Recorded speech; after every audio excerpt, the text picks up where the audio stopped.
জনাব রহিন হোসেন প্রিন্স, যে প্রশ্নটি রেখে বিরতিতে গিয়েছিলাম, সিপিডি সম্মানীয় ফেলো দেবপ্রিয় ভট্টাচার্য বলেছেন সংবিধান নিয়ে আমরা যদি বেশি নাড়াচাড়া করি তাহলে আরো অনেক গভীর সাংবিধানিক বিষয় সামনে আসতে পারে।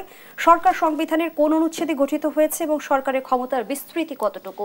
আমরা সংবিধান সংস্কার নিয়েও যেমন জটিলতা দেখছি, তেমন আমরা দেখছি জাতীয় ঐকমত্য কমিশনের রাজনৈতিক দলগুলোর সাথে দফায় দফায় আলোচনা চলছে। তৃতীয় দফা আলোচনা মনে হয় চলমান। তারপরেও কেন জুলাই সনদ বাস্তবায়ন প্রশ্নে আটকে আছে?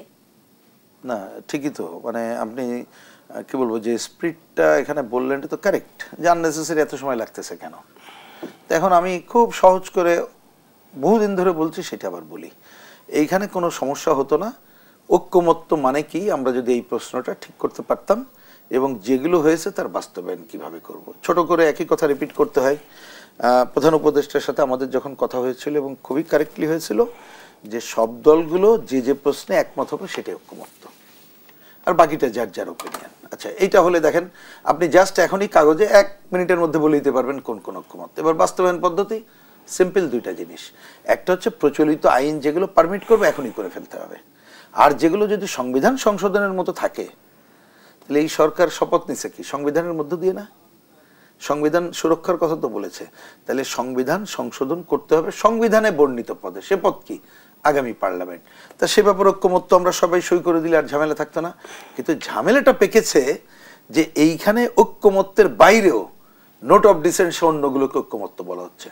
এটা পরিষ্কার করে দেখে, ধরেন কোনো পয়েন্টে কোনো দল যে নোট অফ ডিসেন্ট দিয়েছে, সে ক্ষমতায় গেলে কি ওইটাকে মানতে বাধ্য? মানতে তো বাধ্য না। তাহলে আপনি তো এই পদ্ধতি প্রথমে ভুল পদ্ধতি বললেন।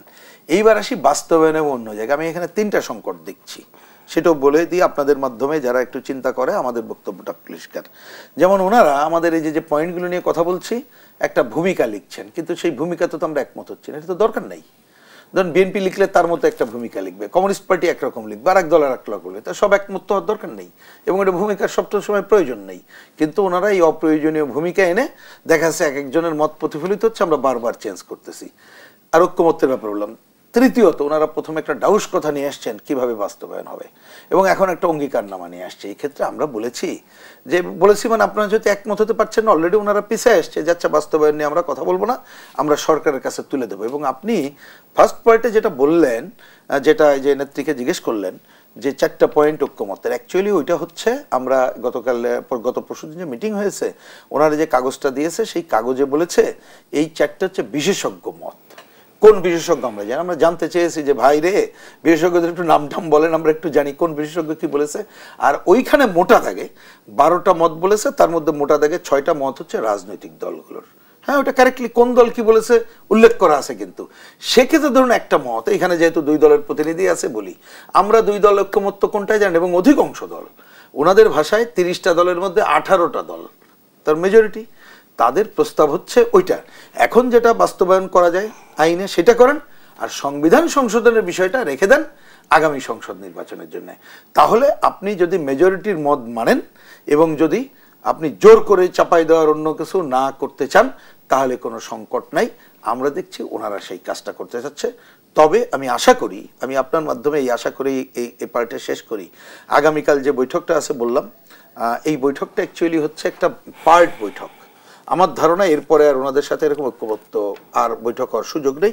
সেটা হচ্ছে আমাদের সনদ এত আলোচনা না, যে ওই বাস্তবায়ন পদ্ধতি বিষয়ে পরামর্শমূলক শেষ সভা, ক্লিয়ার। এবং সেইখানে শুনেছি প্রধান উপদেষ্টা থাকবেন, সুতরাং আর বোধহয় প্রয়োজন হবে না। কিন্তু স্বাক্ষরে ওনারা যদি সবার চান, তাহলে যেমন আমরাও তো চাই, কিন্তু তাহলে ওনাদেরকে যে ব্যাপারে ঐক্যমত্য হয়েছে সেইটুককে সামনে আনতে হবে। যেমন ধরেন মূলনীতি কোশ্চেন, নারীর কোশ্চেন, আরও অনেক মানে আমাদের শাসন ব্যবস্থার অনেকগুলো কোশ্চেন আছে যেখানে আমরা সবাই একমত হইনি। সেইটা যদি ওনারা জোরাজুরি করতে চান, আমার ধারণা সব দল স্বাক্ষরে কিন্তু যাবে না।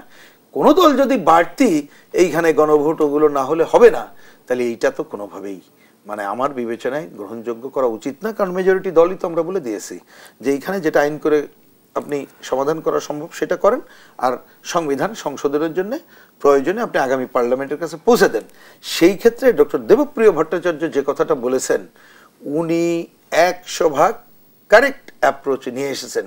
কারণ দেখেন, যে আলোচনাটা আমরা তুলতে চাইনি, কিন্তু অলরেডি ঐক্যমত্য কমিশনে এসে একটা দলের প্রতিনিধিটা তুলে দিয়েছেই বলে খালি বলছি। এই যে 106 নিয়ে, যার ভিত্তিতেই এই সরকার ওত নিয়েছে, আজকে তো দেখলাম একটা দলের প্রতিনিধি এটা নিয়ে নিজেই কোশ্চেন তুলছে। তো এই কোশ্চেন তোলার মধ্য দিয়েই তো এই অন্তর্বর্তীকালীন সরকারকে নিয়েই অন্যরাই কোশ্চেন তুলছে। কিন্তু আমরা তো এটা বলি নাই যে একটা পরিস্থিতি এটা গঠিত হয়েছে, আগামী পার্লামেন্ট আইন দেখে কিভাবে এই কাজের বৈধতা দেবে সেটা পার্লামেন্ট ঠিক করবে, কোনো সমস্যা নাই। কারণ আমরা তো অধিকাংশ আন্দোলনকারী দল একমত, আমরা তো এই ব্যাপারে দ্বিমত করছি না। কিন্তু এইটা করার জন্য ডক্ট্রিন অফ নেসেসিটি বিবেচনা করেই পার্লামেন্টের কাছে যেতে হবে। কিন্তু এর বাইরে আপনি জোরাজোরি করে নতুন নতুন পদ্ধতি করতে গেলেই নতুন নতুন সংকট তৈরি হবে, যে আমাদের এই নির্বাচনকে ব্যাহত করবে এবং আমাদের গণতন্ত্রের পথে হাঁটাকেও ক্ষতিগ্রস্ত করবে, যা আমাদের কাম্য না।